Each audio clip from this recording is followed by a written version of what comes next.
Hello, and today we are discussing why I hate the culture of monogamy.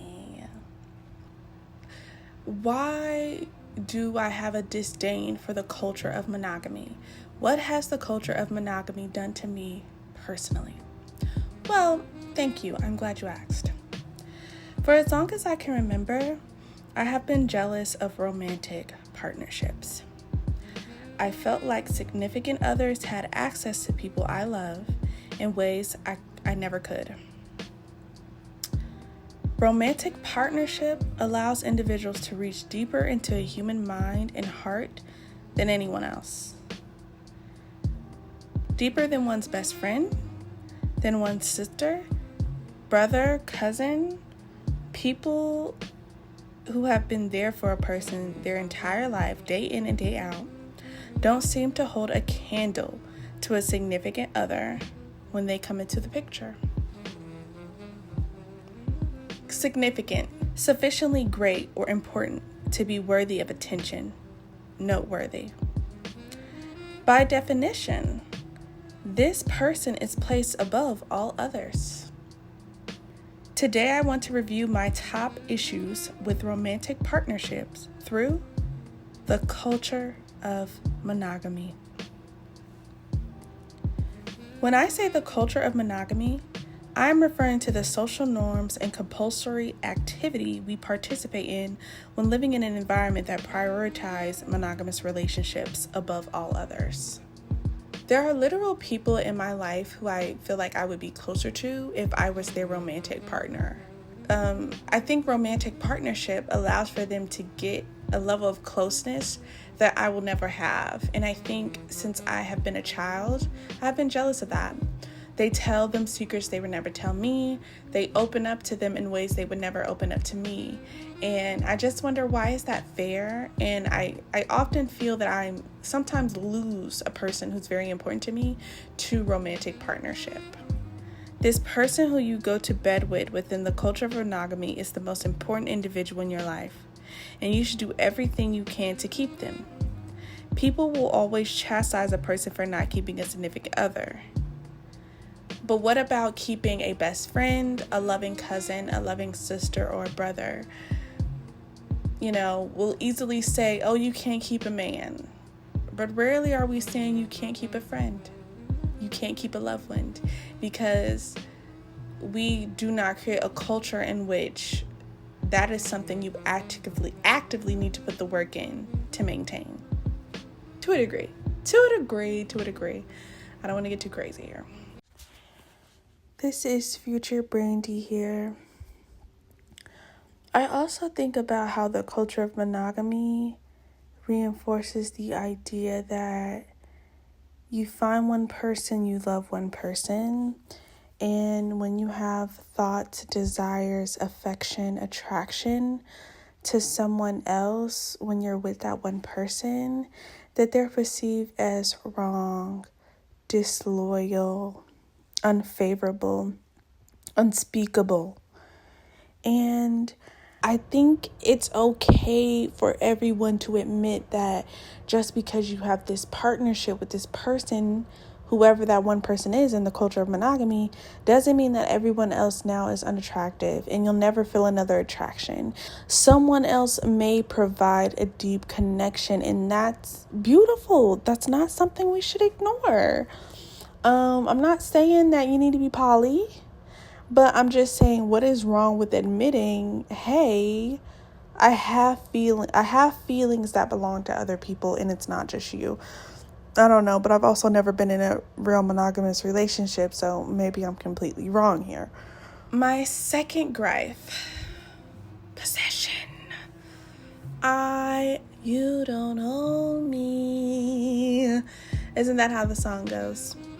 For this situation, I want to use the infamous video where Megan Good hugs Michael Ealy and Jonathan Majors is standing next to them. So, possession. I own you. You do not own your partner. In the culture of monogamy, that statement is almost incomprehensible. Take, for example, the situation with Jonathan Majors, Megan Good, and Michael Ealy. What is clear to me, a mind doing the work to be detached from this culture, Michael Ealy and Megan Good are friends. Michael and Megan are good friends, and they are extremely excited to see one another after what seems to be an extended amount of time without communication. They wrap their arms around each other lovingly in an embrace that lets the other know, I have truly missed you. Innocent, beautiful, mwah. Couldn't have made it better if it was a movie. It was just a heartwarming moment. At least that's what I saw. Now what the internet saw. How dare you touch that man's woman like that? Hug her and pick her up. Not because there is something inherently wrong with these things, but because she is in a monogamous relationship and therefore belongs to someone else. See, in the culture of monogamy, people think that they have the right to tell their partner how you can hug someone, how long y'all can look at each other, the appropriate way to shake a person's hand, and how you can engage with each human being physically. I start to question, is this your partner or your child? Even though both groups deserve full autonomy, but it seems that does not exist in the culture of monogamy. It seems you are never truly a fully realized individual anymore. You're always connected to this other person. I becomes we, and this singular individual slowly disappears. Number 3, it is restrictive. In this culture, you don't have many options. It's nice that over the past few years, we've grown to understand polygamy or being polyamorous. I think that's great, but it's still a relationship structure. I don't particularly like this culture because it doesn't allow for singlehood to be an option. You should always be looking for someone, and that was my 4th gripe, the idea that you should always be looking or desiring partnership. So 3 and 4 kind of go hand in hand. One should always be in pursuit of partnership. If you are single, then it should only be for a period of self-reflection, but at some point you should desire the comfort of another. And I say, why? Why can't I be forever single? Why can't a relationship not ever be on the books for a person? So I find this culture very restrictive. We all grow up, we all get married, there's literally a song. I have to find the song. I have to input the artist because we'll go to school and then get married and start. She says and then we'll all grow up, get married, have children, do the same thing. The cycle continues when you don't question what you're into. Oh, that song's so powerful. I have to figure out who sung that song, but it's a cycle, and people doesn't see it as a cycle. To them, it's just the way life is supposed to be. You're supposed to find a partner and have children and da da da da. So how can it be a cycle? So I don't like the restrictive aspect, and I don't appreciate that you must always be in pursuit of partnership. Because I am not, by the way, just to let you know.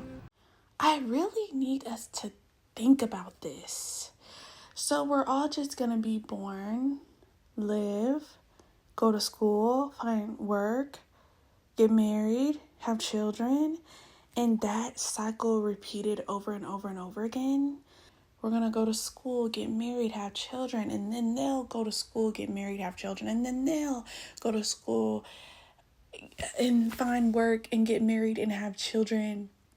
And we've really been indoctrinated to believe that this is what it is. This is what every single one of us is supposed to do. And that's why anytime I don't fit into any one of those status quos, I feel free.